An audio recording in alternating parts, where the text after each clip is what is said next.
Hi everyone.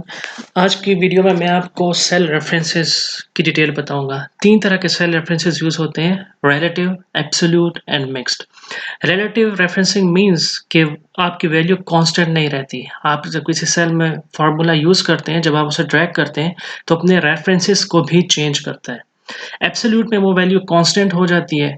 वो अगर आप फार्मूला किसी एक सेल से दूसरे सेल में ड्रैग भी करते हैं तो स्पेसिफिक सेल जिसका ने आपने रेफरेंस दिया होता है वो फिक्स्ड हो जाते हैं, लॉक हो जाते हैं। और मिक्स रेफरेंसेस में आप कभी सेल को लॉक कर देते हैं, कभी आप कॉलम को लॉक कर देते हैं, कभी आप रो को लॉक कर देते हैं। मैं आपको वन बाय वन एग्जांपल्स देता हूँ। फॉर एग्जांपल यहाँ पर मैंने एक डाटा लिया है, मेन्यू, उसकी क्वांटिटी और प्राइस। जब मैं रिलेटिव रेफरेंसेस यूज़ करूँगा, लेट्स अज्यूम मैं कैलकुलेट करता हूँ टोटल वैल्यू, तो क्वांटिटी को मैं मल्टीप्लाई करता हूँ यूनिट प्राइस से, तो उसकी वैल्यू आ गई 1600। ये आप देख सकते हैं कि ये वैल्यू उठा रहा है B11 इंटू C11। जब मैं इस फार्मूला का नीचे ड्रैग करूंगा तो अभी आप देख सकते हैं वो रिलेटिव रेफरेंसेस यूज कर रहे हैं। इट मीन्स कि वो कांस्टेंट नहीं है। जब आपने फार्मूला नीचे ड्रैग किया तो उसने रेफरेंसेस भी नीचे ड्रैग कर दिए, तो अभी वो वैल्यू उठा रहे हैं B12 C12 से। और इसी तरह लास्ट वन में वो वैल्यू उठा रहा है B13 मल्टीप्लाई बाय C13। अभी आ जाते हैं, सेम एग्जांपल है, menu, quantity, price per unit, लेकिन यहाँ पर मैं सेल्स टैक्स भी कैलकुलेट करना चाहता हूँ कि हर यूनिट प्राइस पर सेल टैक्स अप्लाई होगा जिसका रेट है 3%। तो वो कैलकुलेट करने के लिए मैं जो यूनिट प्राइस है उसे मल्टीप्लाई करूँगा J9 कॉलम में, J9 सेल में जो वैल्यू है 3%। तो यूज अभी अगर मैं ये सेल रेफरेंस रिलेटिव रखता हूँ, लेट्स अज्यूम ये मैंने रेफरेंस रिलेटिव रखा, लॉक नहीं किया, तो होगा क्या, अगर मैं इसे ड्रैग करूंगा तो आप देख सकते हैं कि वो एरर दे रहा है। एरर क्यों दे रहा है? क्योंकि आप जब मैंने ड्रैग किया नीचे तो उसने आई कॉलम को भी नीचे ड्रैग किया, सेल रेफरेंस को I11 से I12, और इसी तरह जो J9 था उसे भी ड्रैग किया J10 में। लेकिन मैं चाहता हूं कि जो टैक्स है 3% वो सब प्रोडक्ट्स के लिए यहीं से उठा है। इसके लिए मुझे ये सेल लॉक करना पड़ेगा। इसे एब्सोल्यूट रेफरेंसिंग बोलते हैं, मतलब वो वैल्यू आपकी कांस्टेंट रहेगी। उसका तरीका क्या है, जब आप वो सेल सेलेक्ट करेंगे तो उसके जो लेटर है J, जो आपके कॉलम्स को आइडेंटिफाई करता है, और जो नंबर है 9, जो रोज को, उन दोनों को आप लॉक कर दें। लॉक कैसे करते हैं? आप फंक्शन की प्रेस करेंगे F4 तो उनके शुरू में डॉलर साइन आ जाएगा, $J और $9, तो मतलब अब ये सेल लॉक हो गया। तो अभी अगर मैं ये फार्मूला नीचे ड्रैग करता हूँ तो आप देख सकते हैं कि J12 अभी आपका डाटा उठा रहा है I12 multiply by J9। J9 अभी आपकी कांस्टेंट वैल्यू है, एब्सोल्यूट। इस तरह अगर आप नीचे जाते हैं तो वो आपका डाटा उठा रहा है I13, लेकिन जो टैक्स रेट है वो आपका J9 से ही उठा रहा है क्योंकि वो वैल्यू हमने कांस्टेंट कर दी है। सो ये आपकी एब्सोल्यूट रेफरेंसिंग है। सिमिलरली अगर अब मैं टोटल वैल्यू कैलकुलेट करता हूँ तो क्वांटिटी इनटू प्राइस प्लस जो मैंने टैक्स निकाला है वो भी ऐड कर देता हूँ। तो ये आप डिफरेंस देख सकते हैं, यहाँ पर था 1600 और ये आपका 24 इसमें ऐड हुआ तो आपका 1624 विद टैक्स। तो टैक्स वैल्यू 3% है जो मैंने एब्सोल्यूट रेफरेंसिंग के साथ यूज किया। इस तरह व्यूअर्स लास्टली आपको यूज होता है मिक्स्ड रेफरेंसिंग। आप देख सकते हैं जो आपकी रिलेटिव रेफरेंसिंग होती है उसे आप सिंपल लेटर, जो अल्फाबेट्स होते हैं कॉलम के, और जो रोज के नंबर्स होते हैं उसके साथ यूज होता है। जैसे B2 आपका कुछ भी लॉक नहीं होता।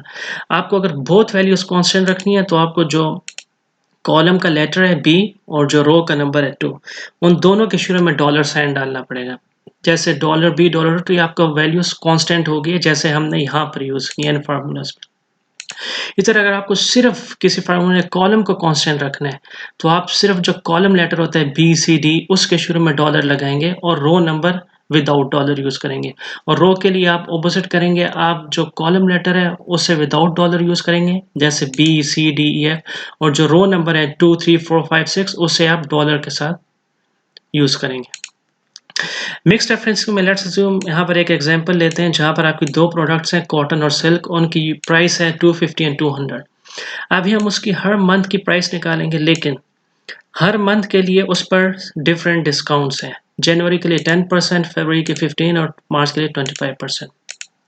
तो लेट्स अज्यूम मैं फर्स्ट इसके जैन मंथ के लिए कॉटन जो प्रोडक्ट है उसकी प्राइस निकालता हूँ विद 10% डिस्काउंट। तो उसका फार्मूला क्या होगा, मैं प्राइस लूँगा, मल्टीप्लाई करूँगा 1 माइनस जो डिस्काउंटेड प्राइस है यहाँ पर।